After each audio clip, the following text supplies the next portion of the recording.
Bom, boa noite a todos. Meu nome é Thaisa Palhares. Sou uma mulher branca de cabelo curto, uso óculos, de 47 anos.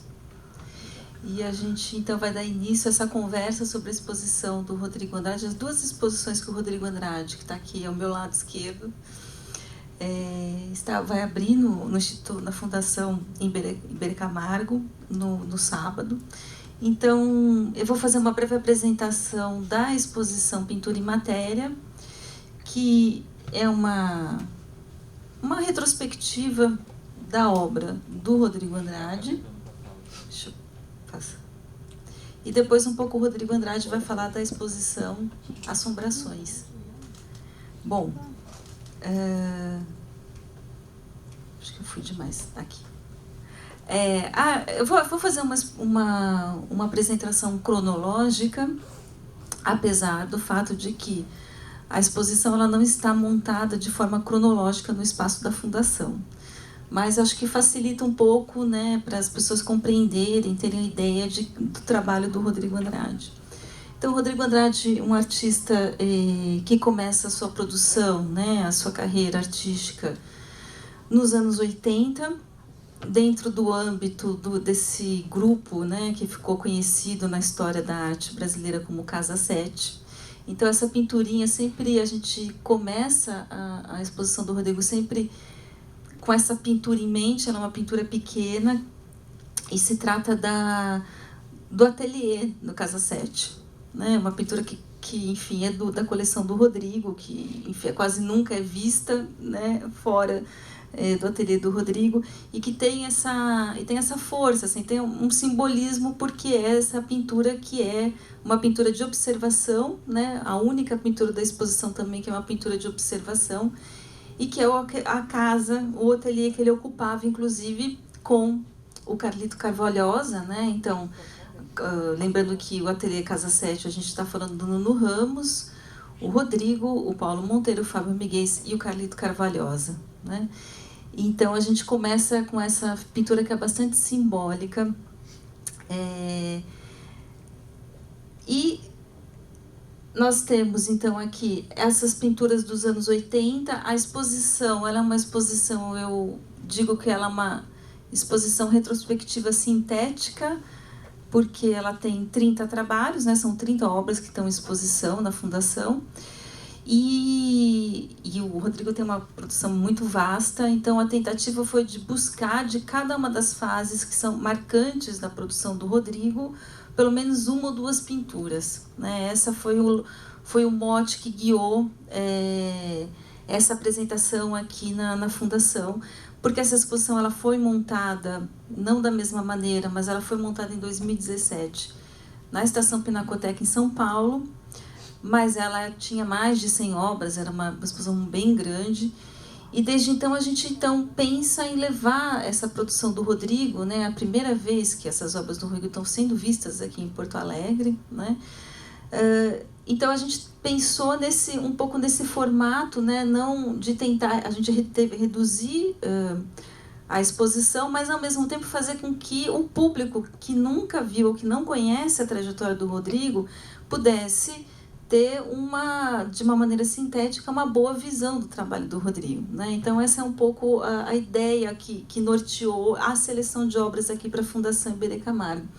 Essas obras são obras que estão dentro, né, daquilo que a gente também chama, de certa maneira, na história da arte brasileira, como a volta à pintura, né, da geração 80, do qual participaram vários artistas. Quando surgiram muitos artistas, principalmente dedicados à pintura, né, o Daniel Senise, a Adriana Varejão, a Beatriz Milhazes, os artistas da Casa 7, enfim, vários desses artistas surgem no âmbito disso que a gente chama da geração 80, né, que é quando tem um pouco essa retomada da pintura no cenário da arte brasileira, né,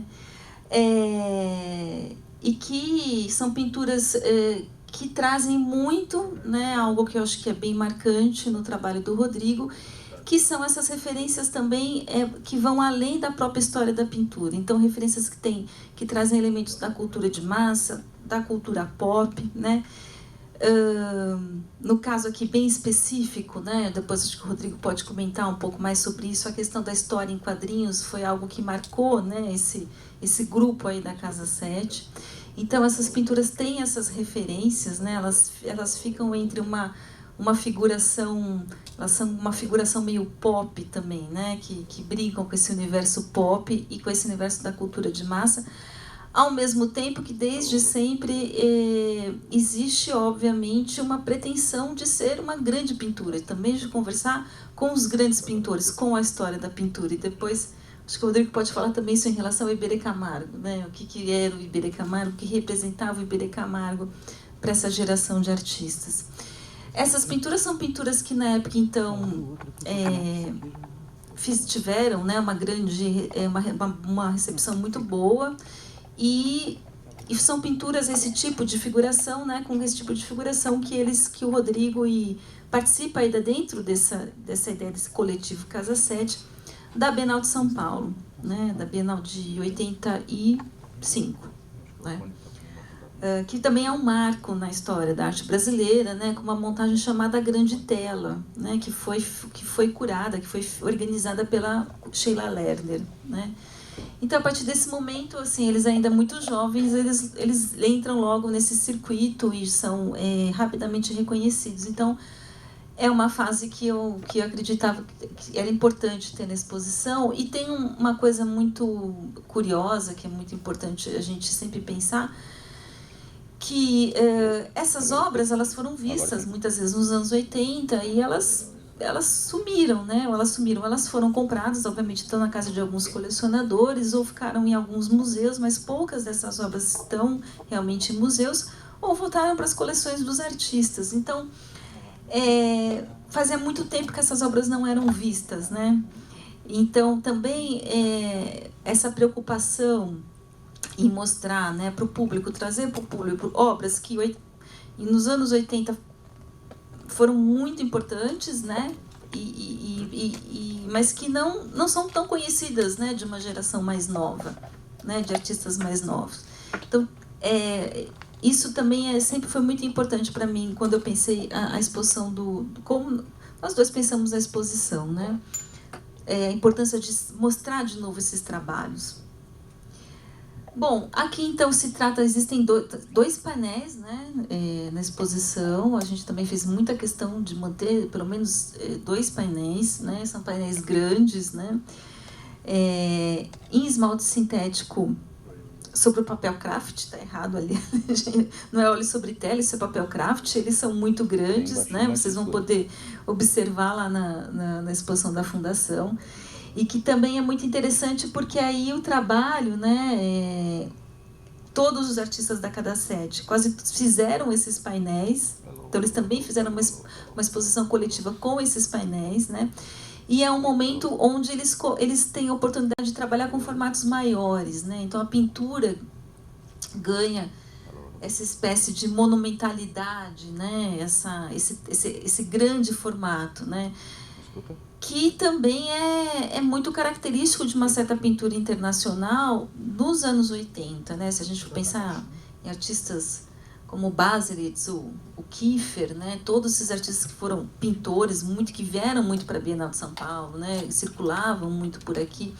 Então, essa pintura que também tem essa figuração, que remete a esse universo mais pop, ou mesmo do grafite, né? Tem um pouco essa aparência um pouco mais precária, né, diríamos assim, porque é papel craft, né, inclusive, o Rodrigo também pode falar depois um pouco mais sobre isso, né, a ideia é um pouco de que não se sabia muito se isso ia durar, né, enquanto suporte, né, tinha algo meio experimental aí, né, também de jovens artistas, utilizando um tipo de material que também é o que eles podiam naquele momento, né, que eles podiam bancar naquele momento, né.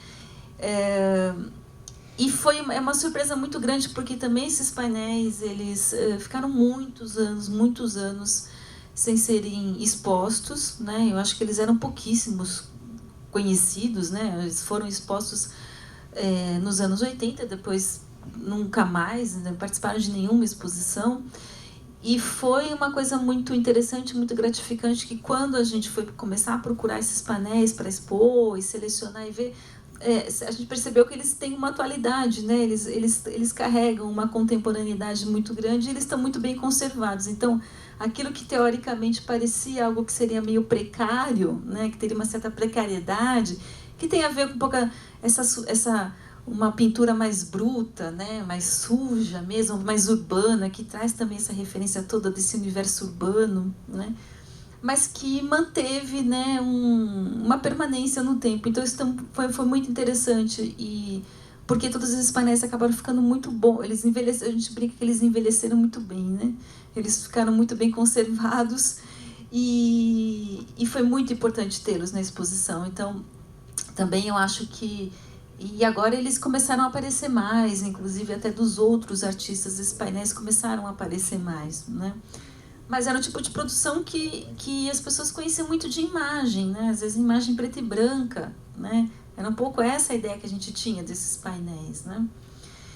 Bom, então essa é uma fase também muito importante do trabalho do Rodrigo, que a gente fez questão de manter representado na exposição. E aí aqui então tá um outro painel, a caveira, que ao mesmo tempo que tem algo que é muito forte, mas também tem algo do trabalho do Rodrigo que eu acho muito interessante, que é um pouco um humor, né? Também um humor grande, o trabalho do Rodrigo, e que ele nunca perde, né? Bom, e essas obras que então o Rodrigo começa a falar, então a gente dá um pouco um salto, né, cronológico, mas quase de 10 anos, né? Mas a partir da segunda metade dos anos 80, muitos desses artistas que tiveram uma inserção muito rápida no circuito acabaram aí na segunda metade dos anos 80, teve uma volta, assim, né? Teve todo mundo... O Casa 7 mais ou menos vai até 87, né, como grupo, e depois todo mundo continua amigo, mas o grupo mesmo se desfaz, né, o ateliê se desfaz, e aí o ateliê coletivo, né, e aí eu acho que tem uma busca, né, de uma individualidade mesmo, né, de cada um desses artistas. Então, no segunda metade dos anos 80, e aí olhando assim para o trabalho, principalmente, por exemplo, do Paulo Monteiro também, do Nuno, né, cada um começa um pouco a seguir o seu caminho, né? Então, essa segunda metade dos anos 80 é uma fase que o Rodrigo não produz tanto, não faz... ele recua um pouco, né? Vai trabalhar, repensar, aquele momento de repensar o trabalho. E no começo dos anos 90, o Rodrigo surge com essas série que nós apelidamos de gueldianas. Nós não, elas já foram apelidadas faz tempo de gueldianas, né? E depois acho que o Rodrigo pode falar um pouco também, essa referência do Guild, né, essa importância que o Guild tem no trabalho dele. E que o Rodrigo continua na questão ainda da figuração, pensando muito a questão da figuração, mas a tela já vai ganhando esses blocos de cor, né? Então, pintura a óleo, né? Começa a trabalhar óleo mesmo, né? Óleo sobre tela, em grandes formatos, né? E onde começam a aparecer essa pintura com essas cores que são muito marcantes e que são marcantes inclusive da paleta do Rodrigo, de todo o trabalho do Rodrigo. E começa a ter uma redução da figura, né, uma certa geometrização também da figura, e essa redução das cores, né, geralmente em combinações, né, e a gente olhando para essas pinturas hoje, obviamente que em retrospecto a gente começa a ver, né, como é que o artista, né, isso já muito do que o Rodrigo vai fazer depois já está contido nessas pinturas, né. Então essas formas geométricas, esses blocos que estão já um pouco entre a figuração e entre formas abstratas, né, que o Rodrigo começa realmente a fazer. Realizar nessa série, que é uma série grande, né? Então a gente tem essas duas telas, né, que estão expostas dessa série, e mais uma tela menor. O que é interessante também, eu acho que pensar nessa questão do Rodrigo, né, um pouco a minha visão, essa relação sempre entre matéria e gestualidade, né? Não acho que o Rodrigo talvez não é que ele seja realmente um artista expressionista, talvez no sentido do Iberê Camargo, né? mas existe sempre essa questão muito dessa gestualidade marcada no trabalho do Rodrigo, né? E, ao mesmo tempo, a presença da tinta aí como uma matéria, né, que não é totalmente domada, né? Que ela tem uma potência sempre, assim, como matéria pura, inclusive como cor, né? E eu acho que esses trabalhos já trazem muito isso, né? A gestualidade vai se tornando mais contida, obviamente, porque tem essas formas, né, que vão ficando mais organizadas, mais geométricas, mas ainda uma gestualidade muito forte, uma presença da matéria muito forte. Deixa eu controlar aqui o tempo, senão eu fico falando sem parar. Então, essas duas pinturas, que aí essas eu acho que realmente, aí, quando a gente chama elas de gueldianas, eu acho que essas, o Rodrigo vai falar acho que um pouco do Boa Noite, porque aí tem uma referência direta ao Iberê. Mas pensando no como é que o Guild, né, aquele grande gravurista brasileiro, trabalha o preto, né, o negro como cor, né? Então os contrastes da gravura do Guild, né, como é que eles por isso que elas foram apelidadas de gueldianas, né, essa série. Existem muitas telas onde aí é só o negro, né, a cor preta, que é um preto bem misturado ainda, não é um preto puro, né, tem um marrom ali, que é preto, e uma outra cor, né? Então, essa ideia de contraste, trabalha já com contrastes, né? E é interessante também pensar que essas telas, então, também, olha, elas foram desenvolvidas aí na década de 90, né? Então, um pouco a produção do Rodrigo na década de 90 é essa produção, até um pouco o final, né, da década de 90, que vai mudar de novo. E também essa questão de que, fazendo uma pesquisa sobre o trabalho do Rodrigo, também percebi que essas obras foram expostas, né? E nunca mais, elas foram expostas também uma vez em galerias, né? E nunca mais, assim. Então elas estavam realmente assim muito... Se conhecia também por meio de imagem de livro, né? E é uma série muito importante, né? Bom, a gente... essas telas são bem pequenininhas, a gente optou por fazer um gabinete de pinturas pequenas lá ali na Fundação Iberê. A gente sempre pensa essas pinturinhas assim um pouco para mostrar para o público essa transição, né? Como aqui de novo tem o tema do ateliê que é presente, né, no trabalho do Rodrigo. Acho que o pintor, né, tem sempre essa relação, gosta de pintar o seu próprio local de trabalho, né? Tem um pouco sempre essa afirmação desse local de trabalho, o ateliê. Mas são pinturas que a gente pensa, a gente juntas na tentativa um pouco de mostrar para o público aí de uma maneira realmente visual, né, como é que vai se dando uma certa passagem o trabalho dele, né, para essa série que é provavelmente a série mais conhecida, o trabalho do Rodrigo, né, que ele começa a realizar no final dos anos 90 e realiza durante os anos 2000 praticamente inteiro, né?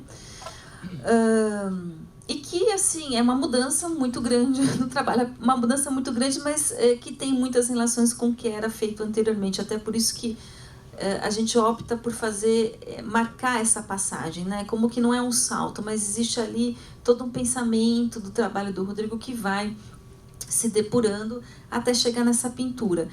Essas pinturas, a gente chama de abstrata por uma falta de termo melhor, mas não acredito que elas são afirmação de uma pintura abstrata, né?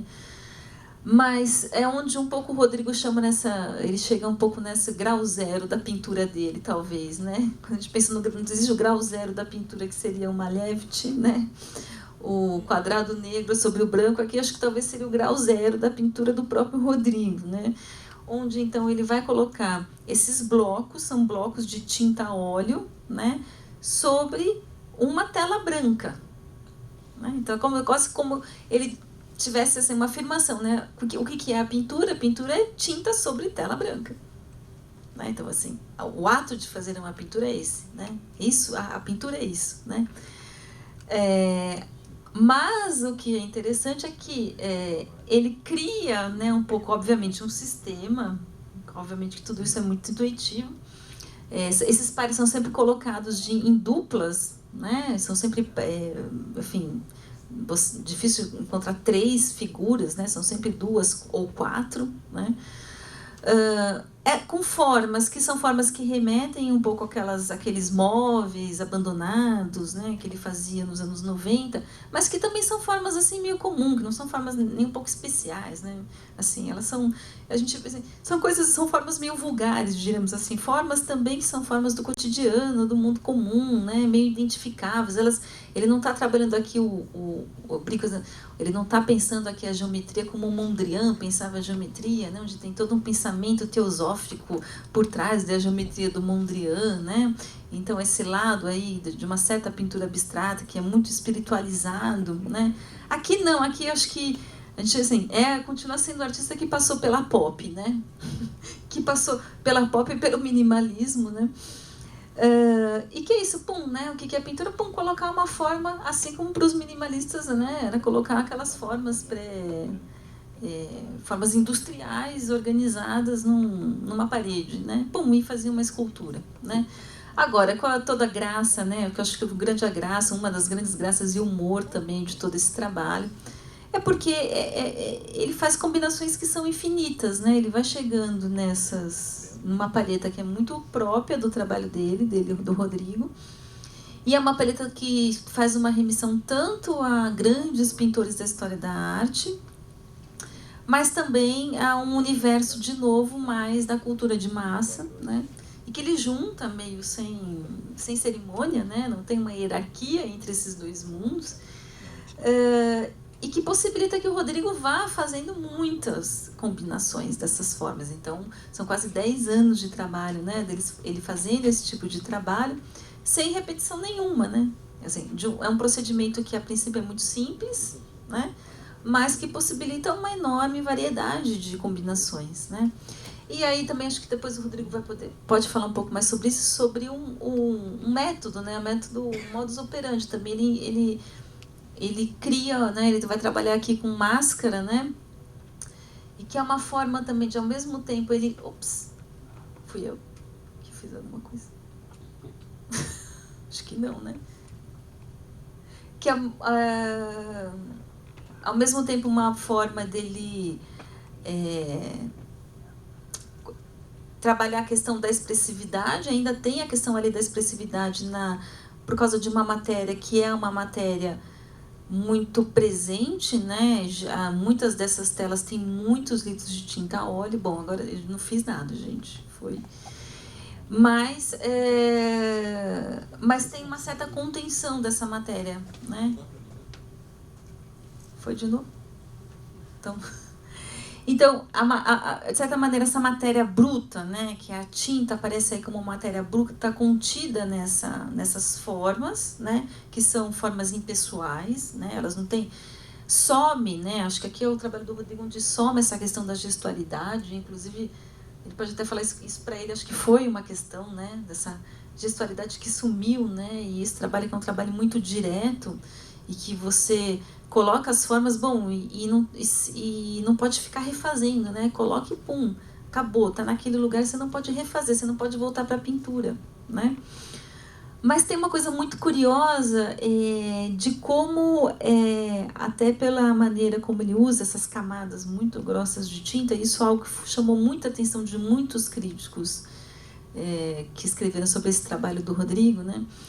É que essa tinta, ela parece que ela está meio viva, né? Ela tem uma vida e ela vai criando, né, uma certa superfície aí que é aleatória, né, que tem a ver com a própria matéria dela. Então, de alguma maneira, esse caráter do gesto, né, que é algo que tem a ver com essa ideia de algo que é mais vivo, permanece por meio dessa tinta que ela vai mudando, ela vai enrugando, ela vai se modificando e vai, né, aquilo que era lisinho inicialmente vai ganhando, né, uma ondulação, né? E que é casual, né? Que assim, é algo que o artista não pode controlar, né? É incontrolável.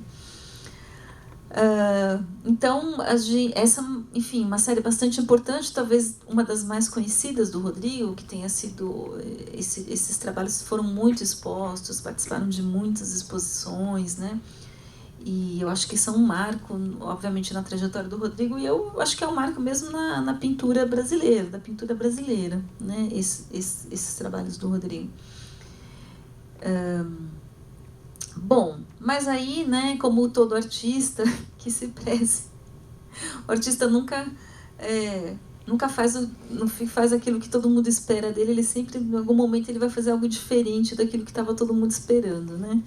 Então, o Rodrigo ainda realizava essas pinturas, né, aí muito brancas, a tinta, e ele foi convidado, né, para participar da 29ª Bienal, 2010. O Aguinaldo Farias e o Moacir dos Anjos eram os curadores da Bienal, e ele foi convidado para fazer uns trabalhos para a Bienal. E, enfim, e todo mundo esperava que o Rodrigo fosse fazer de novo essas grandes blocos de cor, agora já no espaço da Bienal, né, no prédio, né, e usaria o prédio do próprio Niemeyer para fazer. E aí o Rodrigo surge com essa série chamada Matéria Noturna, né? Essa é uma das obras que foram expostas na Bienal, né? Era uma grande parede enorme, com 8 obras, 10 muito monumentais. Essas obras são muito grandes, então tem de novo esse caráter muito monumental, obviamente que tem muito a ver com o próprio prédio, né? Mas onde o Rodrigo surge com uma proposta totalmente diferente que ninguém esperava, que ele volta, de certa maneira, para a figuração, né? Que é algo que obviamente está no trabalho dele lá desde o início, mas agora a partir de imagens fotográficas, né? Então, o momento que o Rodrigo começa, de certa maneira, a se apropriar, né, ele retoma a questão da figuração, mas a partir da imagem, né? A gente tem que lembrar que essa é uma discussão também muito importante da pintura contemporânea, né? A relação entre imagem fotográfica ou imagem em geral, né? Pode ser também cinematográfica, e a pintura, né? Então, nesse momento, o Rodrigo começa então a trabalhar com essas imagens que são inicialmente fotos que ele mesmo realiza, né? Ele mesmo faz. Elas não têm nada eventualmente de especial, né? Elas não são imagens especiais, ele fotografa, né? E seleciona, e um pouco olha já para essas imagens do ponto de vista do pintor, né? Do ponto de vista de como transformar essas imagens numa pintura, né? Matéria Noturna, porque quase todas então são negras. A gente vai ver, tem 2, né, que participaram da Bienal que estão na exposição na Fundação Iberê. Ou então você tem essa questão do preto que surge, né, muito forte, né, que faz uma remissão a algumas pinturas daquela série gueldiana, né, a maneira como ele usava ali o negro, mas já com essa tinta, essa espessura da tinta a óleo das pinturas abstratas, né? Então, essas pinturas é difícil até só a imagem a gente não consegue ter muita ideia do quanto de tinta e o tamanho e a camada de tinta a óleo que tem nessas pinturas, né? Então, ele leva um pouco aquele modus operandi, né? O procedimento que ele tinha na pintura, naqueles blocos de cor, né? E junta isso com a questão da imagem. O que isso provoca, né? No meu entender, também acho que o Rodrigo pode falar um pouco melhor sobre isso. Primeiro que essas pinturas elas estão mesmo testando, né, um limite aí fronteiriço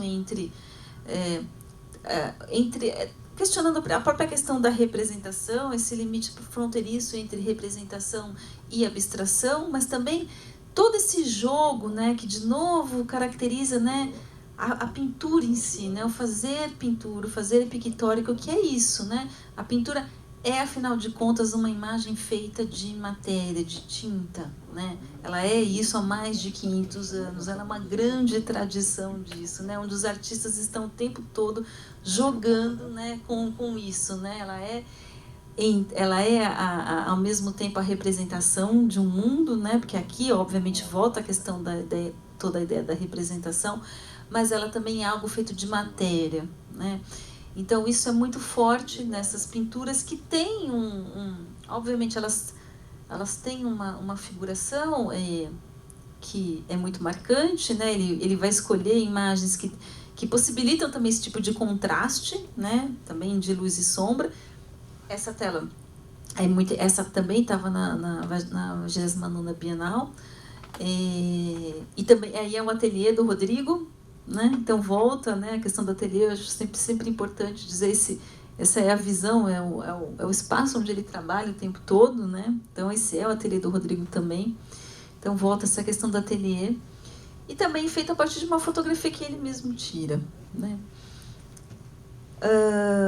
Aqui também, né, uma dessas, e aí assim, né, então pensando na exposição do Iberê, a gente reuniu, né, seria assim, seria um pouco a última sala da exposição, das obras mais recentes, né, tentando pensar uma certa unidade do trabalho do Rodrigo, né, a partir de 2010, né, ser exatamente essa relação com esse trabalho, né, de apropriação, de releitura, né, da questão da imagem, né, e a relação entre imagem e pintura, imagem e ficção, imagem e ilusão, né. Então essa também é uma tela dessa, que também traz isso. O Tsunami, que é uma tela enorme, né, que é a maior que está na exposição, e aí no caso, aí é uma imagem que o Rodrigo encontra de um desastre, enfim, encontra no jornal, uma imagem que ele tira do jornal, né, e aí também é muito o público, essa eu acho que é uma obra que dá muito esse exemplo, né, de que você não sabe exatamente do que se trata, você também chegando perto desse quadro, você é meio envolvido por essa onda de tinta a óleo, né, que também parece um pouco que vai sair do quadro para cima de você, né. Então, ela não é exatamente só a imagem de um desastre, né, ela não é rapidamente reconhecida, né.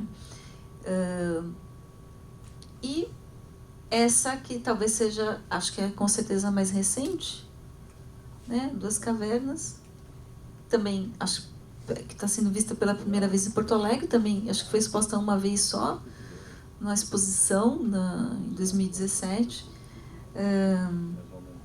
Enfim, que nem não preciso ficar, né, assim, que de novo essa questão dessa relação entre abstração e figuração e toda essa brincadeira, esse jogo, né, que o Rodrigo faz entre esses elementos, né.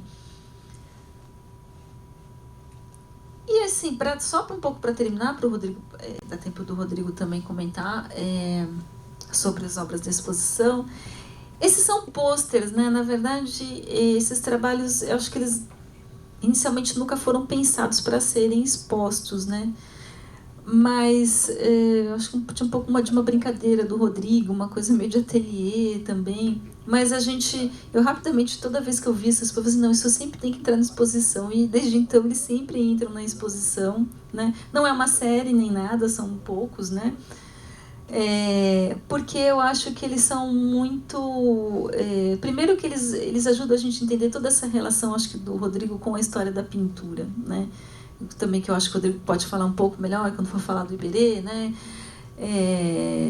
Como você também fazer pintura hoje, fazer pintura contemporânea, é lidar, mesmo que não seja de uma maneira, obviamente, não é mais a forma acadêmica de lidar com a história da pintura, né, como era, obviamente, antigamente, século XIX, né, onde a história da pintura se tornava, né, regras que a gente tinha que seguir, né, que o pintor tinha que seguir, não é, obviamente, mais essa relação, mas, de certa maneira, a gente chegou num momento que é até um momento certo de liberdade em relação à história, né, da pintura, quer dizer, você pode olhar para a história da pintura, né, e você repensar toda a história da pintura, né, a história da pintura, na verdade, ela está em aberto, né?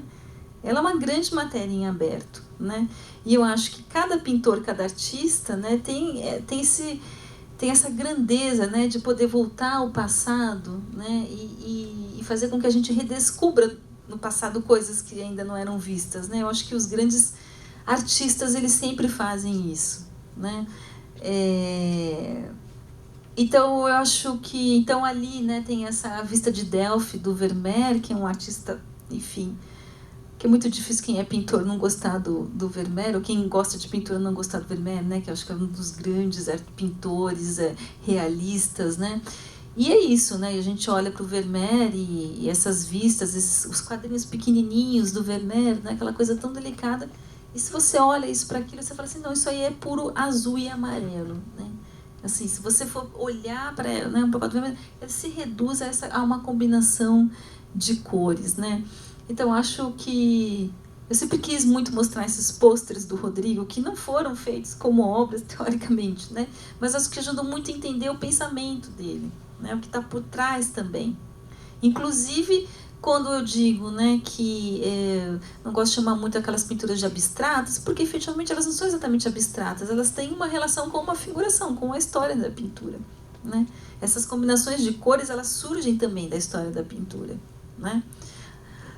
E aqui no caso também tem outra referência importante para o Rodrigo, que é o Hopper, né? Que também é um dos grandes pintores aí norte-americanos, né? E que tem um universo, diríamos assim, figurativo que atrai o Rodrigo, né? Que é um pouco parecido com o universo do Rodrigo, né? Dessas figuras também mais solitárias, esses ambientes um pouco misteriosos, mas ao mesmo tempo tudo muito relacionado ao cotidiano, né? A vida cotidiana, assim, nada monumental, né? E esse trabalho especificamente o Rodrigo pensou esse trabalho, né? Quando ele foi fazer uma grande instalação no Museu da Caixa Econômica Federal em São Paulo, né, que ele fez essas intervenções de tinta a óleo na sede do banco. É uma sede do banco dos anos 50, toda de madeira, que parece muito um quadro do Hopper, né? É a primeira sede do Banco da Caixa Econômica Federal, e o Rodrigo fez uma intervenção nessa agência bancária, uma agência bancária dos anos 50, é um museu da Caixa. E é muito curioso, e aí o Rodrigo, né, faz essa relação desses ambientes do Hopper também, que tem a ver com os anos 50, né, e a sede do banco, e ele, enfim, colocou esses grandes blocos de cor nas paredes do museu, diretamente nas paredes. E aí, na casa também o Bruegel, que também, evidentemente, é um outro artista que é muito difícil, quem gosta também de pintura, né, não gostar do Bruegel. Aí tem uma coisa engraçada que é um pouco... tem uma intervenção do Rodrigo aí, ela é bem sutil, né, assim, difícil até um pouco da gente perceber onde ele faz essa intervenção, né, mas enfim, essa ideia também de como tudo, né, olhando para essa pintura, e o Bruegel é um dos grandes artistas alemães, né, enfim, que criam toda a questão da perspectiva, né, que criam... O Bruegel é considerado, por exemplo, o criador, né, o fundador, o primeiro artista de paisagem, né, o primeiro paisagista. E aí também, né, um pouco tem uma graça, né, nessa intervenção do Rodrigo, né, de novo, essa coisa bem humorada, que eu acho que o trabalho do Rodrigo tem muito, né, dessas figuras aí que vão virando essas forminhas, né, que ele vai chegando nessas formas, né, então também isso, de novo, acho que traz para o olhar do espectador, né, hoje, né, para quem olha para a pintura, você poder olhar para a pintura dessa maneira, né, como forma, como cor, mas ao mesmo tempo como representação, né, como ilusão, né, mas é uma ilusão feita desse mundo, né, desse mundo de cores, de formas, né, que é criado, enfim, e que o Rodrigo deixa bem evidente, que não existe nenhuma intenção de esconder, né, inclusive o trabalho dele, acho que trabalha exatamente nessa fronteira, né, tensionando esses limites aí da pintura. Bom, só para ter, acho que é um pouco isso que eu tinha para dizer, para o Rodrigo poder falar. Bom, acho que é isso. Acho que depois a gente pode abrir para questões. Se você quiser, eu volto. Tá bom. Pô, muito legal a apresentação, me fez pensar algumas coisas. Bom, antes de mais nada, boa noite a todos. E a descrição sou um homem branco, 60 anos, cabelos platino. Eu era magrinho quando jovem, agora dei uma encorpada. E estou aqui num palco, num lugar muito agradável, muito elegante. Estou aqui a alguns passos da Thaisa e aqui atrás de nós um telão que mostra imagens muito bem projetadas. Então é uma situação muito confortável aqui. Mesinha com um copo d'água, um microfone. E eu quero dedicar essa descrição visual para Maria Carvalhosa, filha do Carlito Carvalhosa, que está expondo aqui no Instituto Ling, e a quem também gostaria de homenagear. Eu estou usando o paletó que eu herdei do Carlito Carvalhosa, né, que a Mari fez uma partilha entre os amigos, eu, Paulo Monteiro e Malta, e tenho a satisfação aqui, o orgulho de usar esse blazer de linho preto, camisa branca. E, bom, eu queria falar um pouco do Carlito, só um pouquinho, já volto aqui, porque ver essa exposição aqui é um pouco tocante para mim, o Carlito que faleceu há pouco mais de um ano, e que, vendo essas minhas pinturas antigas, dos anos 80, da Casa 7, eu me ligo diretamente ao Carlito, aos outros também, porque era um ambiente muito de troca. Era um ambiente de troca, basicamente era um ambiente de troca, mas trocas assim selvagens, de influência, de estímulo, de competição, né? Uma competição amorosa, né?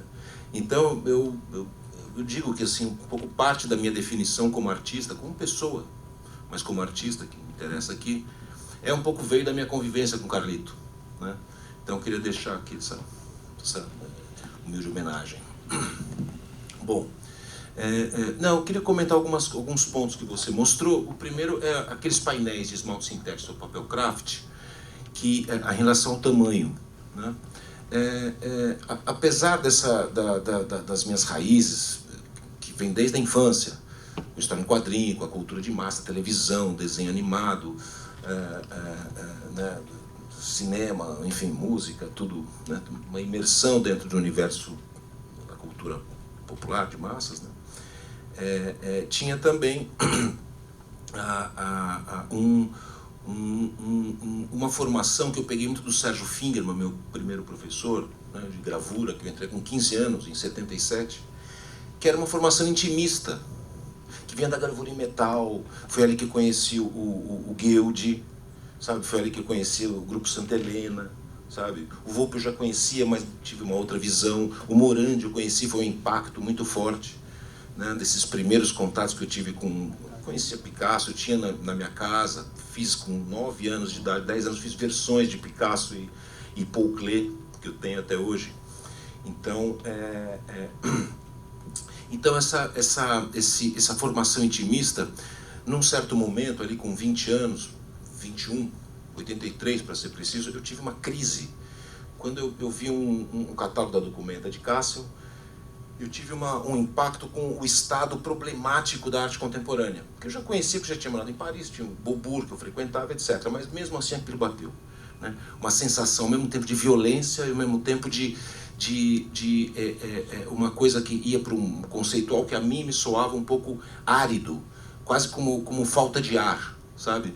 Alguns trabalhos do Robert Long, do Richard Long, com as pedras lá em montanhas, lá no alto, assim, me deu uma sensação de rarefeito. Pois bem, eu tive a sensação de que aquele intimismo não tinha cabimento e que eu, de alguma maneira, como artista, tinha que reagir, que tinha que me colocar sobre esse sentimento que eu tive ali de medo e ao mesmo tempo, de aflição, ao mesmo tempo, uma coisa que eu vi um pouco depressiva, né? Então eu tinha que reagir àquilo. E a primeira coisa que me veio muito claro foi que a arte deveria ocupar, a minha pintura deveria ocupar um espaço público, não um espaço privado intimista, apenas do ateliê, etc., mas o espaço público, e não apenas o espaço público fisicamente, mas o espaço público como espaço de ideias, de confronto de ideias, de posições, né? Alguma coisa. E a primeira coisa que eu achei que eu deveria fazer é aumentar o tamanho das pinturas. Na primeira coisa, tem que ser grande, né? E não era possível pintar tinta a óleo com tela em pinturas grandes, porque é muito caro, né? E tal. E aí, um belo dia, eu fim de semana, eu estava sozinho lá na Casa 7, eu fui ali na venda, comprei papel craft e usei uns esmaltes sintéticos que tinha ali de sobra de pintar portão, porta, etc. E deu certo, né? Então, isso acabou gerando um modo, né? Um modo de pintura que acabou sendo o modo geral da Casa 7, né? E além da viabilidade das pinturas grandes, tinha uma outra coisa também que secava de um dia para o outro. Então você podia depois enrolar e fazer várias pinturas grandes. Naquele momento, onde tinha muita coisa, a gente tinha 21 anos, né? Naquele momento, a quantidade de caminhos abertos era muito grande, né? Então você tinha que experimentar. Claro que a gente tinha um pouco essa relação dialógica entre história em quadrinho e história da arte, né? Que tinha que resolver de alguma forma, e para isso o Philip Guston foi muito importante e tudo mais. Mas os painéis também eles respondiam a um outro intuito, que é mais estético, que era justamente unir a alta tradição pictórica ocidental com uma vulgaridade da cultura popular. Não só quadrinhos, mas também uma coisa que eu gostava muito era a pintura de parque de diversão, sabe? E mesmo aquelas pinturas assim de floresta pegando fogo que tinha nas lojas de moldura ali da Rua Augusta, também a gente gostava, curtia, a gente tinha uma... Não sei se atrás disso tem algum ideal democrático, sabe? Que a pintura, entre a mais sofisticada, entre o Jasper Johns e o mais humilde do pintor ali, que faz aquelas coisas ali, existe uma linha em comum, digamos assim, né? Talvez um pensamento um pouco humanista, né? Um pop humanista. E então aqueles painéis estabeleceu um certo padrão de tamanhos grandes, né? Nos anos 90, aquela outra fase ali, chamadas guildianas, eu tive a sorte e pude contar com um cara que tinha uma indústria de tinta que produziu centenas, algumas 500 quilos de tinta a óleo de uma forma barata, que era uma forma de, digamos assim, de promover a arte. Fez para mim, para alguns outros artistas, poucos, o Ronaldo Dimitrov, né, que hoje tem a loja Pintar. Então, eu pude, nos anos 90, fazer pinturas daquele tamanho, que 1,90 por 2,20, fiz vários. Claro que eu tinha que comprar o chassi, a tela, trocava por pintura. Tá? Mas então eu pude pintar óleo com um tamanho grande e muito, né? Aquela série também significou, talvez, para mim, o início de um tipo de criação que não passava por uma dinâmica de grupo, né? Naquela fase, todos os meus amigos, tudo abstrato. Todos abstratos, umas pinturas super altíssimo nível. E eu me vi ali diante de um desejo, né? Diante de um caminho que se abriu para mim e que eu, enfim, não sabia se ia dar uma pintura de alto nível, não tinha. Até porque muitas das escolhas que se faz de arte, você não pensa exatamente que aquilo vai gerar uma pintura da qualidade X. Antes de mais nada, você tem que fazer a pintura, né? A questão da qualidade fica em segundo plano, né? Até tem uma frase do Jasper Johns que eu vi recentemente muito boa, que ele diz assim: para você ser artista, você tem que abrir mão de tudo, inclusive do desejo de ser um bom artista. E a questão não é ser um bom artista, a questão é ser um artista. É mais básico, é mais essencial, né? Então, eu acho que ali foi um momento assim de um risco muito grande, que eu estava saindo de uma dinâmica de grupo, meus amigos fazendo pintura, um melhor que o outro, sabe? As pinturas muito boas, o Fábio Miguel estava fazendo umas pinturas incríveis, o Paulo Monteiro, o Paulo Pasta, todos fazendo umas pinturas de altíssimo nível, lá vendo as voltas com alguma coisa que eu não tinha exatamente uma ideia, né, o quão bom seria, né? Mas enfim, essa frase do Jones aí explica um pouco uma coisa, uma postura que eu tive ali, que para mim foi extremamente libertador, né? E também foi a primeira vez que eu tive uma relação direta com a arte brasileira, onde ela entrou intrinsecamente no meu fazer, né, pictórico. E foi também quando entrou também uma referência do Iberê Camargo. Essa fase guildiana, essas aqui que tem alguns descampados aqui, esse Boa Noite sai de umas gravuras do Guild que aparece uma caveirinha de cartola assim, se apresenta para um sujeito que está voltando, né, no terreno baldio. Eu peguei um pouco esse tema, né? Então tem alguma coisa um pouco, ao mesmo tempo, doce e sinistra, que nem o Guild.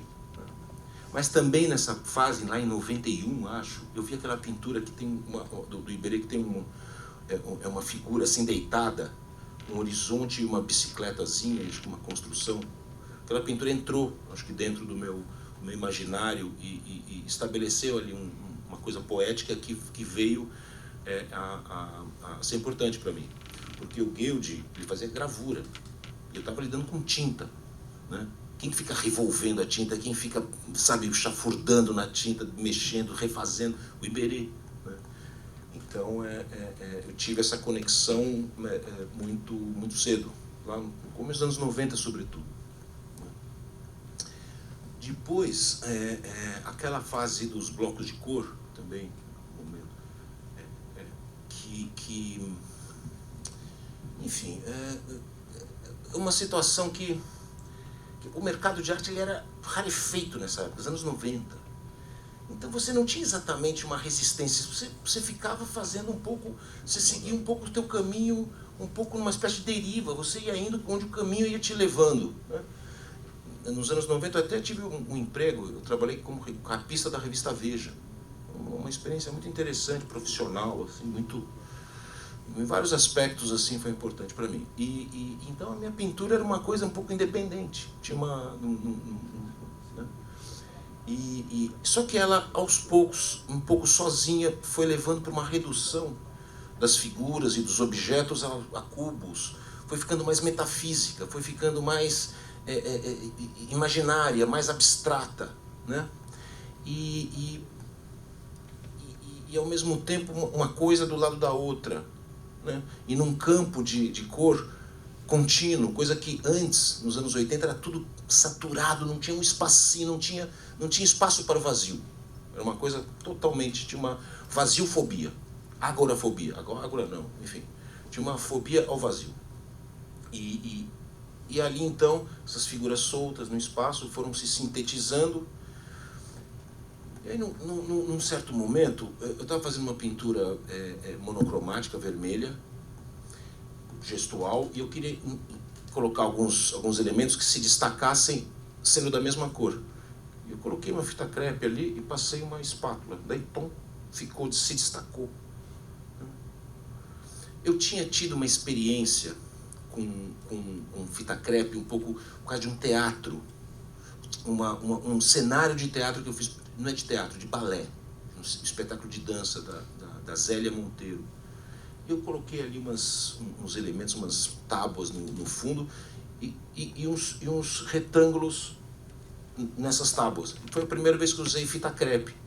Então, eu usei aquela fita crepe na pintura e dali eu percebi um potencial de uma redução, né? A pintura, digamos assim, aos seus elementos primordiais, né? Então, é isso como a Thaisa disse, né? Tinta sobre tela, que é disso que é feito pintura, né? Mas já foram surgindo sempre em dois elementos. Então, assim, é como se o par fosse a unidade mínima. A unidade mínima desses trabalhos é o par, não é um elemento, né? Ainda que são monocromos, está na tradição do monocromo, né? Que remonta ao Malevich, né? Mas como a Thaisa bem disse, a origem do monocromo, do quadrado preto do Malevich, estava ligada a uma espiritualidade, né? Uma ideia de perfeição, que só é possível nas ideias, né? Inclusive, um texto lá do Delfim diz que no Manifesto Suprematista ele quer recusar qualquer sentimento físico, de qualquer sensualidade do mundo físico, né? Ele diz que os meus são até meio pornográficos, então existe uma inversão de uma ideia de pureza, né, que está na tradição do monocromo, que aqui recebe uma coisa mais carnal, uma coisa mais física, né, mais explícita nesse sentido. E eu cheguei nesse par assim e daí coloquei direto na tela e tive uma euforia de alguma coisa que eu estava descobrindo, mas também assim, mas será possível que eu não estou me iludindo, né? Mas não, era uma coisa mesmo que tinha e se revelou uma capacidade quase infinita de fazer pinturas. Na época eu dizia que assim, eu descobri a forma da felicidade, sabe? Eu posso fazer pintura o resto da vida, sabe? Fazer uma coisa atrás da outra. Uma coisa que a Thaisa falou que essas pinturas são muito diferentes das pinturas que eu fazia anteriormente, né? Com muita gestualidade, com muita, digamos assim, muito desejo de expressão e tudo isso. Mas também, como a Thaisa disse, esse lado pop que é uma espécie de distanciamento, né? E mais do que uma gestualidade expressiva de algum sentimento, é um pouco uma gestualidade que expressa a sua gestualidade. Não tem exatamente uma transcendência de um significado que está além, sabe? Seja de um sentimento, seja do que for, né? É um pouco a expressão, um pouco de um fazer artístico e o desejo de tornar uma marca, um gesto, algo significante, né? dito de outra forma, que fique bom, que soe e que faça e que seja capaz de causar uma emoção, né, artística, estética, em quem vê. E então foi uma sensação de ter inventado uma pintura. E acho que também que é um pouco o trabalho de estabelecer um pouco a minha identidade mais individual, né, no mundo artístico. Eu teria ficado fazendo até hoje essas pinturas, daria para fazer. Tem variação, tem, sabe? Mas acontece que tem um outro lado que é uma vontade de fazer uma pintura que crie um mundo visual interno que gere alguma coisa ilusionista, que crie alguma ilusão de espaço, de profundidade, só no ordenamento das manchas, né? E ao longo daqueles 10 anos que eu fiquei fazendo quase somente aquelas pinturas abstratas, eu quando ia para o interior, para Minas, lá onde tenho casa, eu fazia pinturas ao ar livre, de paisagem, sem nenhuma pretensão artística, apenas para o meu bel prazer, né? Ainda que as minhas referências de história da arte estivessem todas lá, Corot, Morandi, Courbet, enfim, né, Cézanne, Van Gogh, tudo isso, né, que é um lado que eu tenho, um lado meio de raiz, assim, né, com a pintura, né? Tem outro lado mais experimental, mais de exploração de territórios desconhecidos, mas eu tenho também esse outro vetor que leva para uma coisa mais de raiz, uma coisa mais da tradição, da história da arte, tudo isso, né? Então essas pinturas eu fiquei fazendo, que era de puro prazer. Em algum momento eu fiquei com vontade de trazer isso para o trabalho de arte, por assim dizer, né? Que eram as coisas que eu fazia naquele modo abstrato, né? Entre aspas. Só que, enfim, como transpor isso para o ateliê, né? do campo, né? Para o ateliê, foi a fotografia. A fotografia que permitiu fazer esse câmbio de espaço, de estar lá na natureza, no meio do mato, não sei o quê, para o ateliê, com o controle, né? Que você tem total, né? da pintura que você vai fazer. E aí, enfim, daí fui experimentar, peguei umas fotos lá que eu tinha, que eu fazia um pouco sem saber para quê, porque eu nunca fotografei. Em 2006 eu comprei uma câmerazinha bem michuruca e comecei a fazer umas fotos de espaços. Foram dessas fotos que surgiram a série Matéria Noturna 3 anos depois. Ficou lá, enfim, numa pastinha no computador. E aí eu peguei umas 4 pinturas noturnas, sem saber que seria uma série noturna, né? E fiz 4 pinturas que ficaram uma graça. Elas serão expostas em outubro, na Almeida Daily, em São Paulo. Uma exposição concomitante com uma exposição na Galeria Milan, só de paisagens, né? Mas daí eu fiz as pinturas, ficaram uma graça, mas falou assim, mas e daí?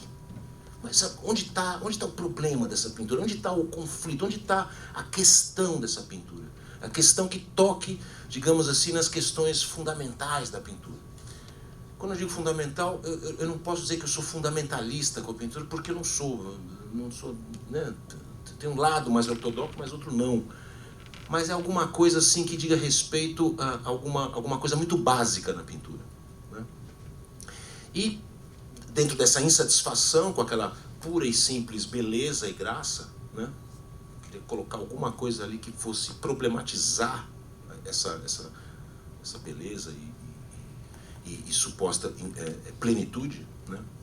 Que, como eram imagens urbanas, tinham linhas retas, então eu pensei que podia usar a fita crepe para cercar e usar o procedimento das pinturas abstratas de cor, né? Que fazer um abstrato, colocar tinta, passar o rodo e tirar. Então você cria uma outra espacialidade, né? E bingo, deu certo. Não só o preto ficou mais preto, porque ficou uma coisa mais lisa e mais brilhante, né?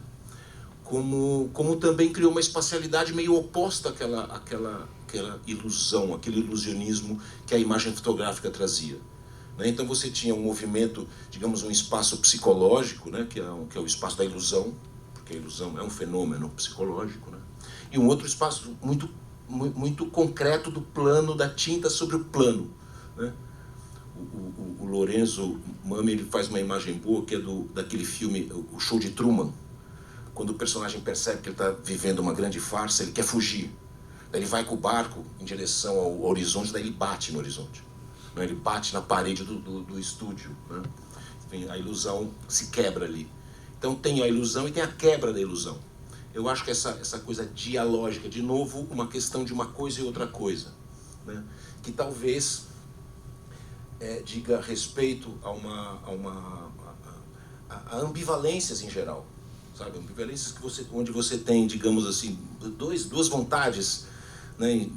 Até em direções opostas, que você quer fazer ao mesmo tempo, né? O Jones, de novo, o Jones tem umas anotações assim que ele fala: o que fazer com dois espaços ao mesmo tempo? Um sobre o outro, um ao lado do outro, um dentro do outro? Ele se pergunta, né? E acho que isso é uma coisa muito que vem de uma espacialidade contemporânea. Então, de novo, o espírito de época, né? Tinha um espírito de época nos anos 80, mas isso não é bem um espírito de época, é mais uma questão fundamental na história da pintura, que é o Jones, né? Ele torna tudo signo, né? E onde diversos espaços acontecem simultaneamente, né? Assim como ele e o Rauschenberg, que é um princípio da colagem, acho, e que diz muito respeito a como a gente percebe o mundo. A gente está dirigindo, pensando em filosofia, olhando as placas, ouvindo o rádio, várias coisas ao mesmo tempo acontecem. Então acho que a pintura contemporânea, de algum modo, tenta incorporar esse modo de percepção do mundo à pintura, né? Eu faço de uma forma mais simples, que é sempre uma coisa um pouco binária, né? Aquele par de elementos se transforma aqui nesse par de espacialidades, né? Um virtual e outro muito concreto. Então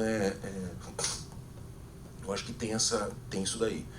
E por fim a outra pintura lá essa daqui, que foi uma espécie de revolta contra uma situação que estava dominada demais por mim. Aí eu questionei um pouco, porque também quando eu entrei nessa série da Matéria Noturna, eu fiquei muito eufórico, deu muita felicidade, muita alegria e tudo isso, e muita autoconfiança e tudo isso.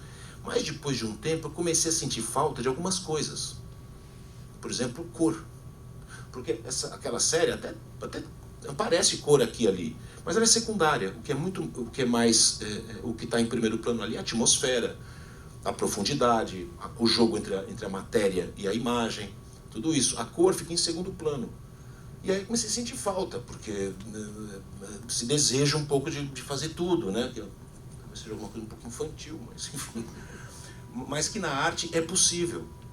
A arte é um lugar onde coisas que não são possíveis na vida são possíveis na arte, na pintura, né? Então, essa pintura representa para mim um momento onde, pela primeira vez, ao invés de séries, de fases que se sucedem umas às outras, o meu trabalho começou a se dividir em 2 ou 3 ou 4 frentes de trabalho, frentes de exploração, né? Uma coisa que eu atribuo um pouco à minha maturidade, à minha capacidade de lidar com essa complexidade maior, né? Ficar mais calmo diante de crises e dúvidas, não se apavorar com a dúvida, né? Você fala, bom, você se acomoda umas coisas, né? Mas uma capacidade de negociar maior. E talvez também algum sentimento de urgência que a idade traz, né? Se diz que uma urgência da juventude, mas a urgência da idade é maior, né? Enfim, você quer fazer muita coisa, né? Não sei se você vai ter o tempo todo para fazer tudo o que você quer, né? E, ao mesmo tempo, que a ideia te traz uma calma e uma capacidade criativa, produtiva muito grande, né? Então, eu estou achando muito bem-vinda essa maturidade, sabe? Enfim. E essas... Bom, daí... Bom. Só para avisar que a gente tem 20 minutos. Ótimo. Então acho que é isso aí, vou falar do Iberê. Bom, então, eu assim, só que a ponte para o Iberê, eu vou, daquela pintura das duas cavernas, eu, digamos assim, que eu trouxe também para o primeiro plano do meu modo de trabalhar, um espírito um pouco experimental, sabe, de fazer experiências e às vezes até cercar um certo território de alguns elementos, limitar um campo de ação para estabelecer uma espécie de sintaxe pictórica, né, com poucos elementos. Então aquelas duas cavernas, que eram sempre figuras chapadas num fundo liso, né. As pinturas da matéria noturna também, não sempre imagens noturnas com uma matéria que supostamente é a profundidade que vem para frente, né? É sempre uma redução. O que me faz pensar também na coisa da gestualidade é que o meu trabalho sempre teve um movimento expansivo, expansão em todos os sentidos, e um outro de contenção, né? Então as pinturas lá dos blocos de cor, ela quase que tematiza isso. Porque com um quadrado daqueles eu consigo pintar uma parede gigantesca. No entanto, toda aquela capacidade de coloração está contida num pequeno bloco. Então essa ideia de uma potência que fica ali guardada nesse movimento de contenção de uma energia, né, até explosiva, né? Então eu acho que tem esse movimento sempre de contenção e expansão, né? Então, e o que faz pensar também que a minha pintura é muito feita desses conflitos. Ela se alimenta sempre de situações não pacíficas, né? Talvez por um gosto do confronto, do que isso tem de lúdico também, né? Que se estabeleceu um jogo onde coisas supostamente se opõem, né? E que exige soluções negociadas, né? São coisas que, enfim... E dentro desse espírito experimental, eu me vi como uma oportunidade única de estabelecer um jogo, um experimento pictórico com o Iberê Camargo, né?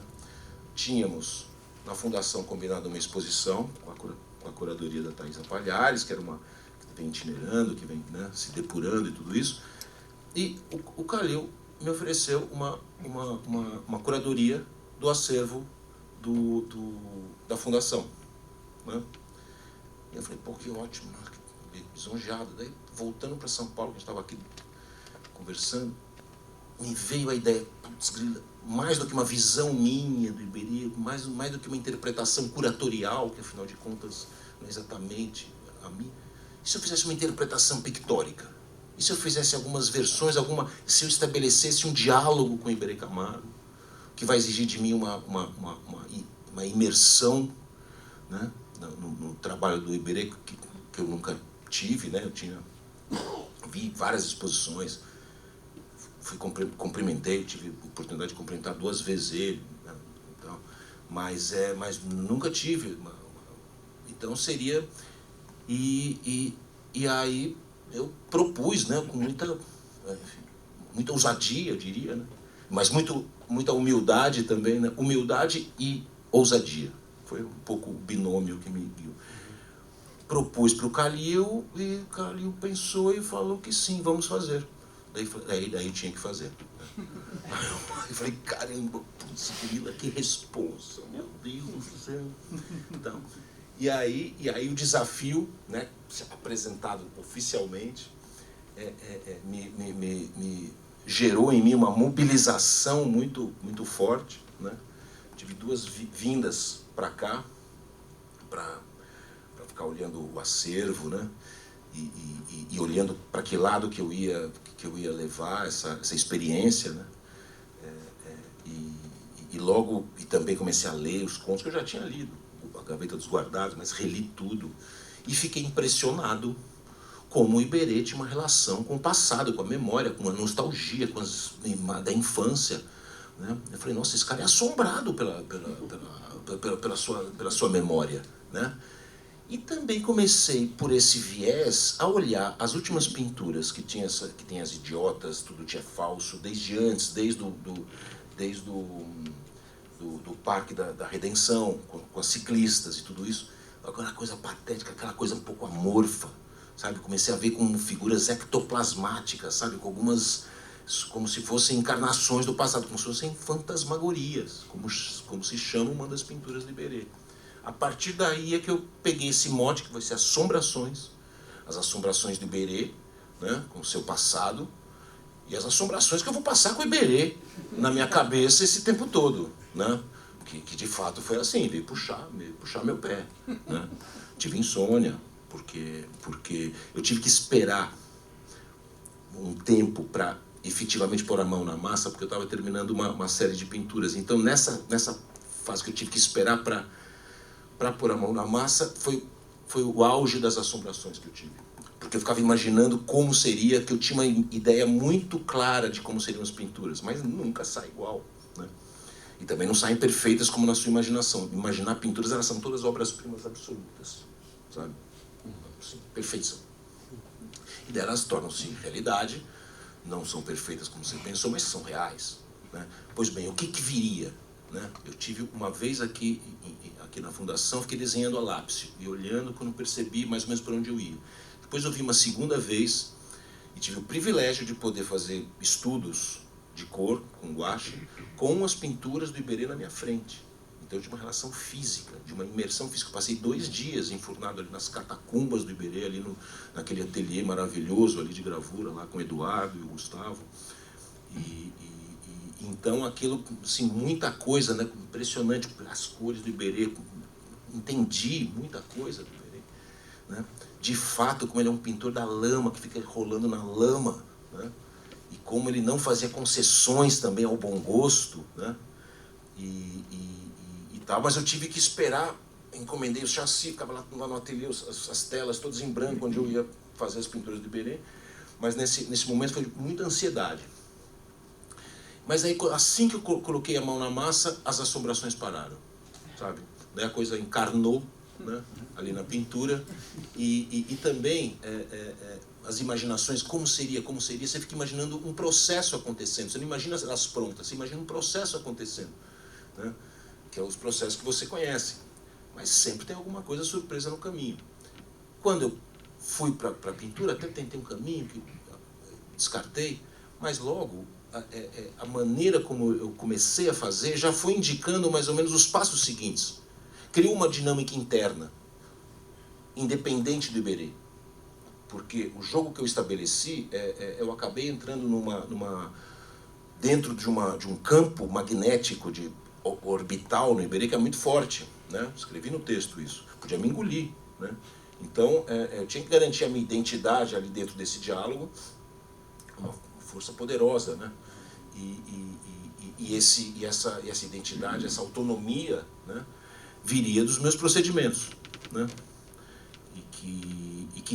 E da dinâmica interna da pintura que eu estava colocando em prática, né? Então era um jogo de imitação e diferenciação, né? Então usei as cores que o Iberê usava, as mesmas cores, mas usei do meu jeito, né? Eu fiz uma pintura gestual, que aliás reforçou em mim coisas das minhas raízes gestuais, né? Mas do meu jeito, né? Então com isso eu acho que teve de novo, eu acho que é uma negociação entre 2 movimentos, entre esse de imitar e outro de se diferenciar, né? Então ao mesmo tempo a veneração e a crítica, né? Enfim, tem as coisas sempre nunca de uma forma una, né? Uma visão, apenas uma visão, né? Enfim, daí no final ficaram, achei que foi uma coisa que deu certo, né? Eu acho que é uma ideia de ter vivido uma experiência pictórica com o Iberê Camargo, alguma coisa que fica para mim como é uma homenagem, né? É um pintor que foi importante ali, como eu disse, ali num certo momento, bastante importante, e uma forma também, espero que contribuir para que a renovação dos olhares sobre a obra do Iberê Camargo seja sempre dinâmica, né? Porque a obra do Iberê é infinita em termos de capacidade de releituras, e eu humildemente ofereço essa série como minha contribuição a essa revisão constante aí do Iberê Camargo, enquanto eu também absorvo muitas coisas que passam a se tornar minhas, né? Dessa experiência eu adquiri modos de fazer pintura que são somados aos meus, né? Então é um pouco essa a experiência aí que estamos diante. É isso aí, obrigado.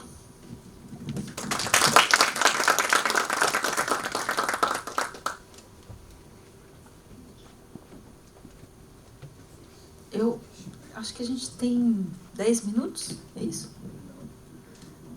E acho que pode abrir para questões do público.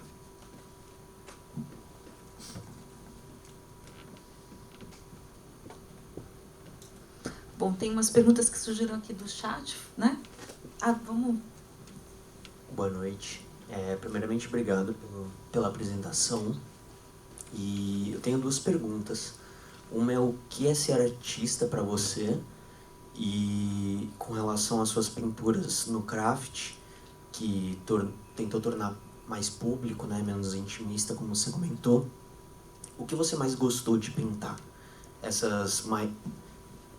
Esses quadros maiores ou os menores? O que te chamava mais? Não, eu gosto de todos. Eu gosto de todos ali, de todos os modos ali, todas as pinturas são resultado assim de um desejo forte de fazer daquele jeito ali, né? Então as pequenas têm tem a sua absorção, né? As grandes outra, né? As grandes cansam mais fisicamente, né? Então, mas quanto de ser artista, bom, isso é uma pergunta ampla, mas olha, eu diria que sim, uma formulação possível, né? Que o artista é um pouco responsável por uma elaboração simbólica, né? De um grupo, de uma sociedade, de uma espécie, né? E eu acho que cabe um pouco ao artista, assim, é alguma coisa que é um conceito lá do Mário Pedrosa, e que o Delfim Sardo recupera, que é um exercício experimental de liberdade, sabe? A minha geração, dos anos 80, que veio com a volta da pintura, foi a primeira geração artística, em Thaisa, que não tinha como mote uma espécie de evolução da arte em prol de um futuro onde haveria uma libertação, né? Porque assim, todas as experiências as mais estranhas dos anos 60 e 70, land art, body art, tudo que tentava romper com os limites da arte, se revelaram que sempre estaria dentro de um campo de representação artístico. Então o Spiral Jetty do Smithson era conhecido por fotografias em revista de arte, em fotografias numa galeria de arte, né? Nunca saía de um âmbito de representação, de um modo ou de outro, né? Então, eu não diria que é um fracasso das vanguardas, eu nunca gostei desse termo, porque como assim fracasso das vanguardas? Olha o que a vanguarda produziu de 1900, no século XX, é uma potência criativa enorme, né? Mas havia uma espécie assim de um desligamento dessa ideia de evolução. Então, num certo sentido, se falava muito na época da morte da pintura, ao mesmo tempo que era a volta da pintura. A volta da pintura celebrava a morte da pintura. Era esse tipo de discurso da época, sabe? E que era um luto, né? Era uma pintura que só se podia dar como luto. Isso dava uma espécie de tema para nós, né? Uma coisa muito de mercado também.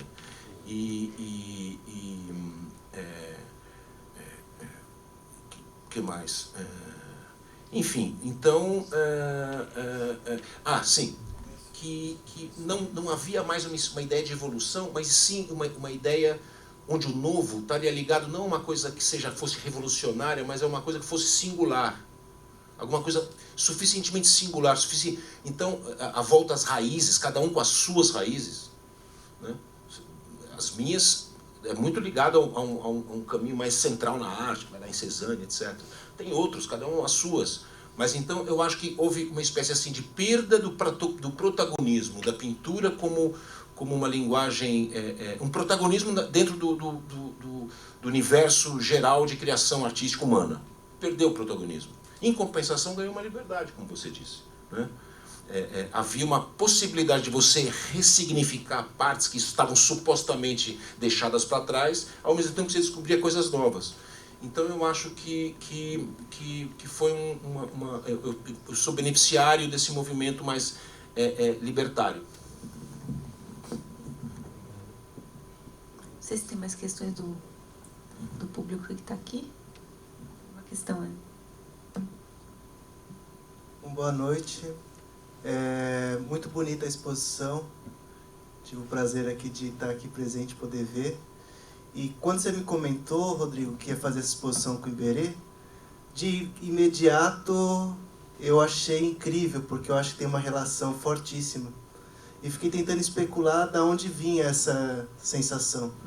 De imediato veio a questão da matéria, né? E eu fiquei pensando sobre isso, tentando ir mais longe. E na medida que fui pensando, fui estabelecendo tantas relações em comum, embora ao mesmo tempo tenham tantas diferenças. Mas tem uma coisa que eu gostaria que você comentasse, a Thaisa também. Como que, de repente, a gente poderia pensar essa relação de vocês... como posso formular aqui? Um tipo de procedimento na pintura que se dá a partir da invenção do tubo de tinta. Eu acho que a invenção do tubo de tinta, ela vai alterar a relação do pintor com seus meios, né? Ela vai automatizar um modo de operação. E eu acho que tanto o Iberê como você lidam com um tubo de tinta de uma maneira muito interessante, revirando essa matéria numa quantidade de matéria que eu acredito que seria muito difícil para um pintor pré-tubo de tinta, né? Que é muita carga para você... Os tubos de tinta são século XIX, né? São os impressionistas, são os primeiros a usar tubo de tinta, são os impressionistas. E isso facilitou muito a saída para o campo, de pintar no campo, porque você não tem que ficar misturando ali, né? E também criou criou essa facilidade aí. Mas, Thaisa, fala aí bom, desculpa, você está continuando. Eu acho que isso é uma questão que eu acho interessante, assim como vocês dois tem um processo que revela muito dessa influência do tubo de tinta no processo da pintura moderna e contemporânea, né? Revirando essa matéria, enfim, e uma luta com ela, né? E tem uma coisa muito interessante no percurso de vocês dois, que é o conflito, que você até falou bastante nessa palavra, né? As ambiguidades entre uma vontade da imagem e uma vontade da matéria. E, inclusive, um percurso muito interessante do Iberê, que ele vai chegar a um ponto zero também, quando ele chega naquelas explosões, né? E depois ele retoma a figura. E você, quando chega naqueles quadrados, naquelas formas, e depois retoma a figura. Então tem também aí esse conflito, né? Esse tipo de automação do processo que vai vir com o tubo, levou vocês para lugares muito próximos. E depois vocês se distanciaram por um desejo, por necessidade. Talvez, não sei, eu fico pensando aqui, especulando, que... tanto você como Iberê, né, colocando a pintura como um modelo de pensamento, né, o quanto vocês levaram a pintura a esses limites, tentando pensar essa relação com a matéria, né, mas chegaram a um certo ponto que, bom, eu entendi aqui uma série de coisas, deixa eu retomar esse desejo da imagem. Tem um caminho muito interessante aí de percurso. Para mim, eu comecei a especular por aí. Não sei se faz sentido para vocês. O que vocês acham dessa... Acabou cortando. Faz sentido sim, mas quer falar um pouco? Não, eu só queria dizer assim, que eu também vi essas pinturas do Rodrigo agora, montadas. Eu vi as imagens e mandou para mim algumas imagens, né? Mas eu não tinha visto antes. Então eu vi também montada. Para mim também é uma novidade, né? Ver essa pintura do Rodrigo lá do Iberê é uma novidade. Então, assim, o que eu vou falar também é um pouco da primeira impressão que eu tô tendo. Quando a gente veio aqui há um ano atrás, tem uma coisa que me chamou muita atenção. A gente viu as pinturas do Iberê, né, na reserva técnica e tal, que tem, acho que a ver com isso que você falou do tubo de tinta, que o Iberê assinava, né, com o tubo de tinta. Isso é muito impressionante. Isso é uma coisa muito impressionante. Assim, né, porque é isso, assim, essa coisa da materialidade da pintura que é muito forte, né? Ao mesmo tempo, isso uma coisa que o Rodrigo fala, está escrito lá no texto que ele preparou, tem um drama ali, né? Trágico, tem uma tragédia, né?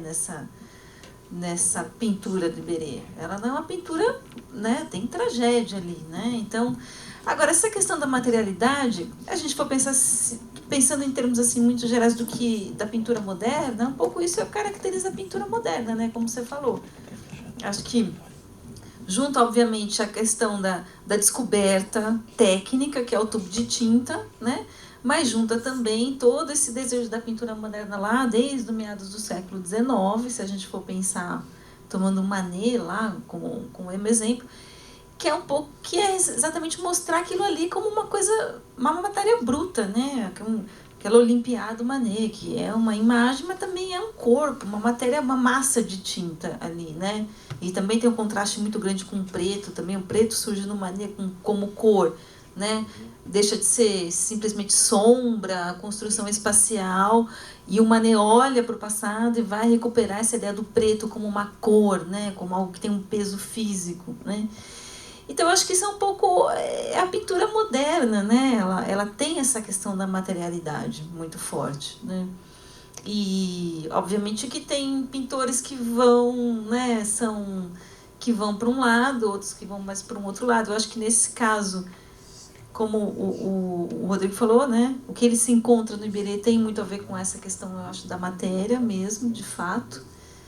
Mas, olhando também o Rodrigo ao lado do Iberê, e eu falei isso para o Rodrigo, assim, rapidamente. Primeiro que te ajuda a olhar de novo, de uma outra maneira, para o trabalho do Iberê, como o Rodrigo falou. Eu acho que essa questão trágica se torna forte ali, de novo. Né? De como o Iberê não é por um expressionismo simplesmente da figura, né? Como às vezes o expressionismo acabou, às vezes se tornando quase numa maneira, num estilo acadêmico, né? Enfim, sabe, o expressionismo depois, né, dos grandes expressionistas, acaba às vezes se tornando um estilo meio acadêmico, né, assim, academizaram o expressionismo. E no caso do Iberê, não, né, o expressionismo no sentido do patos expressionista, né, daquele expressionismo lá no começo na Alemanha, né. Então não é um simples estilo, uma forma de pintar, tem ali um sentimento muito forte. E é interessante, aí você olha para o Rodrigo, aí a minha primeira impressão, acho que, por exemplo, nessas imagens, essas duas comparações fica bem claro, como a pintura do Rodrigo já está dentro de um universo pop, da cultura de massa mesmo, como isso para mim saltou, né? Tem, na pintura do Rodrigo, tem toda essa questão da gestualidade, tem a questão da matéria, toda essa discussão entre também imagem e matéria, pintura, o que é a pintura, o fazer pictórico, mas tem também uma certa superficialidade no sentido positivo do termo, que é um pouco essa efemeridade, essa superficialidade do nosso mundo contemporâneo, e que tem a ver com um mundo que é muito mediado pela imagem. E que, obviamente, que por mais que a pintura não seja a imagem, de certa maneira a pintura contemporânea ela está discutindo com essa questão desse mundo superficial, da imagem que não tem profundidade, né, como você falou. E isso eu acho que não tem no trabalho do Iberê, entende? O trabalho do Iberê está numa dimensão ainda do mundo, diríamos assim, talvez pré-dominância da imagem em relação à nossa percepção. Hoje a nossa percepção ela é uma percepção que não existe sem a imagem. Né? Nosso mundo, a nossa experiência do mundo, a nossa percepção ela é mediada pelas imagens. E aí eu acho que isso é muito... Isso diferencia, porque isso está presente no trabalho do Rodrigo, né? E isso não faz parte, me parece, do universo do Iberê, né? Então, o que me fica assim para tudo isso, assim, é pensar assim, né? Se fala muito dessa, se falava, não se fala mais, ninguém mais fala disso da morte da pintura, né? Mas é a ideia de que como a pintura pode ser um meio tão aberto ainda, como é que a pintura pode dizer tanta coisa ainda sobre o mundo, né? essa técnica, essa linguagem que tem mais de 500 anos, né? E como que a gente pode ainda, né, fazer algo de novo, isso que o Rodrigo falou, né? Uma liberdade, experimentação, né? Algo que remete a uma tradição tão grande, tão pesada, né? Tem sempre uma tradição por trás tão pesada, que pode ser um peso ou não, né, para o artista, dependendo de como o artista vai lidar com aquilo, né, como pintor. Então eu acho assim, fico pensando que essa exposição, ver o Iberê e o Rodrigo, assim, né, pintura, dois grandes pintores brasileiros contemporâneos, dois grandes pintores brasileiros, isso é uma coisa que eu queria falar. Eu acho que a pintura brasileira, ela tem um nível que é completamente internacional, né? A nossa pintura, tanto o Iberê como a pintura do Rodrigo, são pinturas de nível internacional, né? A gente tem grandes pintores no Brasil, isso é uma coisa, talvez por uma outra reflexão, né? Mas o Brasil tem essa característica que chama a atenção, né? De como nós temos grandes pintores e bons pintores, né? E não sei porquê, né? Eu teria que um pouco investigar. Mas o que fica muito dessa exposição para mim é isso, é perceber, nossa, como a pintura brasileira é grandiosa e como as possibilidades abertas ainda pela pintura, né? Pensando do Iberê até Rodrigo Andrade, sabe? É um arco aí da pintura brasileira, né? É um trajeto da pintura brasileira, né? Então, um pouco, acho que é uma reflexão assim que eu estou fazendo um pouco agora, vendo também a exposição como vocês, né? Eu acabei de ver. Mas uma coisa que, quando fui me aproximar, né, nessa imersão, eu pensei, nossa, que mundo antigo dele. Então, ele tinha essas assombrações, né? Tinha uma relação que ele dizia que a pintura dele nasce da dor, né? E eu sou diferente, para mim, acho que ela nasce do prazer, né? Mas depois, lendo as coisas do Iberê, ele falava que ele tinha aulas de religião, que os moleques ficavam apavorados com o inferno, com a ideia de inferno. Então ele cresceu com medo do inferno, com um tipo de imaginação que favorecia nada mais cristão do que uma ética, do que uma transcendência através da dor, né? E para mim isso não funciona, né? Porque não tem essa transcendência, essa coisa, né? Não tem medo de inferno, né? Então, no entanto, eu queria dizer que a minha pintura não é da leveza, ela é pesada, porque justamente se existe um impulso para a realização de um desejo, sempre vai haver uma resistência da matéria, que é até o nome do livro, 2014, uma resistência do mundo, uma resistência, né? Enfim, então eu acho que a minha pintura fala disso. Então o Iberê tem essa coisa de um modernista clássico, né? Ele é um humanista. E eu acho que o Iberê é um cara assim que ele pegou nos anos 50, começou nos anos 40, nos anos 50, ele pegou um dos apogeus da pintura, né? E ele pegou também, digamos assim, a decadência, entre aspas, da pintura, que nunca foi decadente, que sempre manteve o nível, mas o declínio do protagonismo da pintura no âmbito geral da cultura e da arte, e mesmo da arte, né? Então, e isso se dava muito através um pouco dessa cultura de massas, da cultura pop, que para o Iberê era uma coisa trágica. Mas para mim não era trágico, pelo contrário. Claro que eu tinha que de alguma maneira conciliar esse imaginário popular, tal, digamos vulgar, e esse outro de altíssimo nível, né? De manter um nível de qualidade, um nível de rigor, um nível de profundidade e tudo mais. Então acho que sempre existe.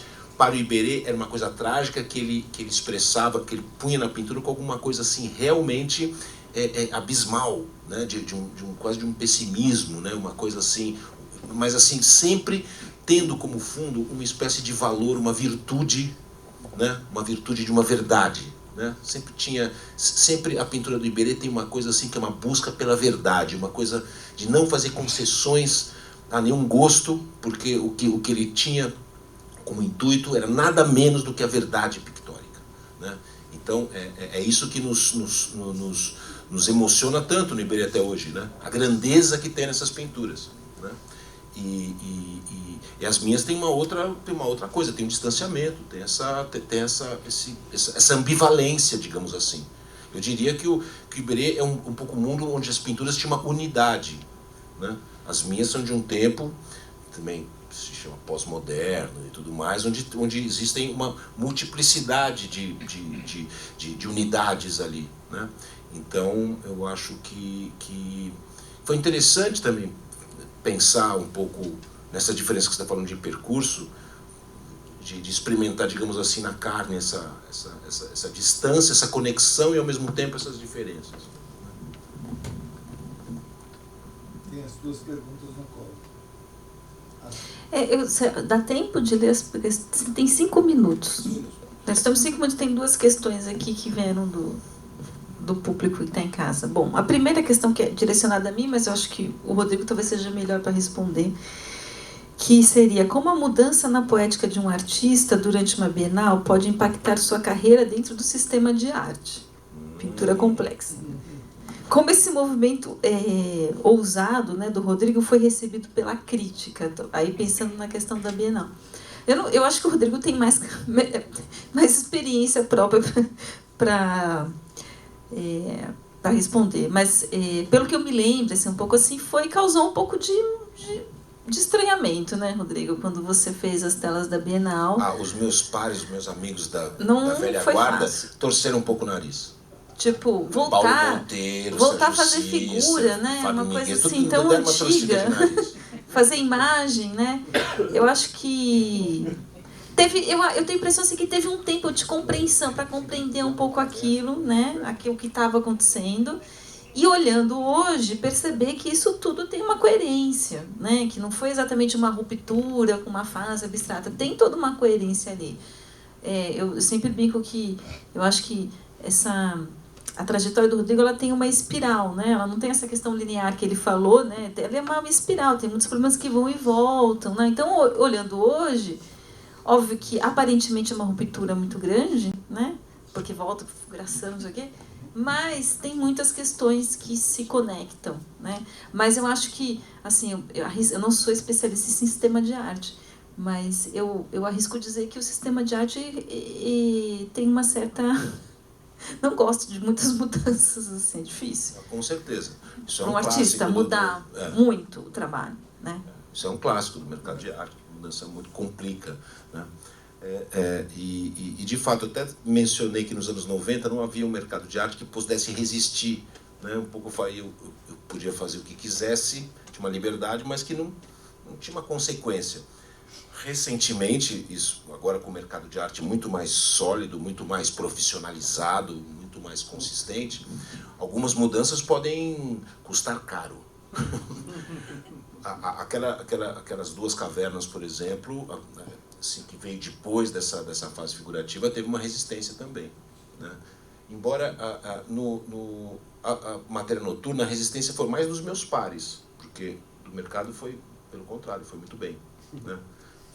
Eu acho que existe, depende para que lado que você muda, porque eu acho que existe uma coisa uma pintura que cause ilusionismo, tem parece que tem um feitiço a mais, sabe? Eu acho que tem um apelo de atração maior, sabe? Mas aí que tá, né? Assim, tem uma coisa assim, tem uma coisa que eu compartilho um pouco com o Iberê, ainda que de outro modo, que é um certo compromisso com uma verdade também, né? Então, existem coisas que o trabalho começa a apresentar que tornam-se urgentes. Precisa mexer, ou então você guarda e espera, né? Então existe, e o mercado de arte também, você tem compromissos, então você tem que adequar, né? Às vezes você quer, né? Enfim, você tem que completar uma exposição para começar a fazer outra série, né? E eu que estou lidando com essa multiplicidade de frentes de trabalho, é sempre um pensamento que você tem que pensar, talvez até estrategicamente, né? Mas, então, são questões que hoje em dia, com o mercado tal qual ele é, com o sistema de arte, mudanças têm consequências, né? Então, você que ou meça ou não meça, mas tem. Bom, acho que dá tempo uma última questão, essa é para você, Rodrigo.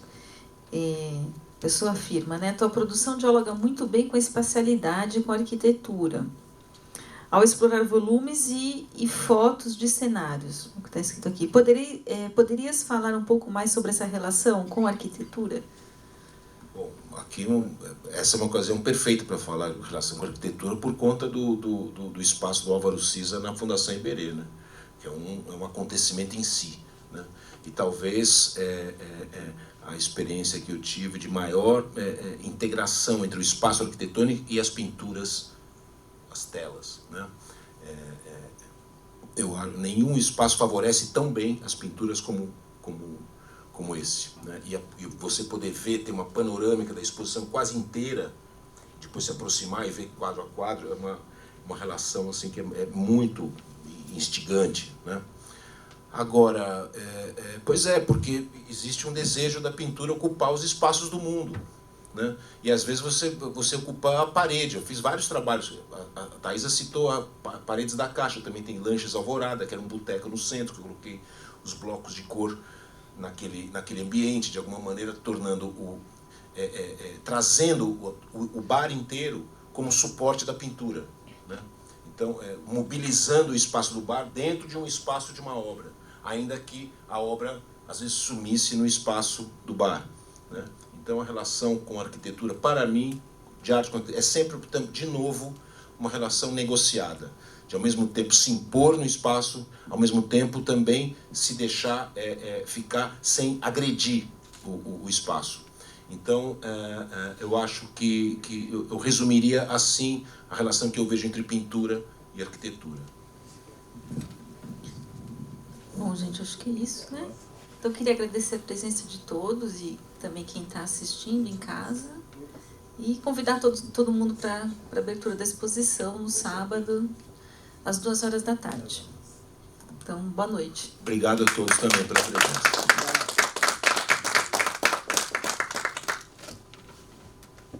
Parabéns.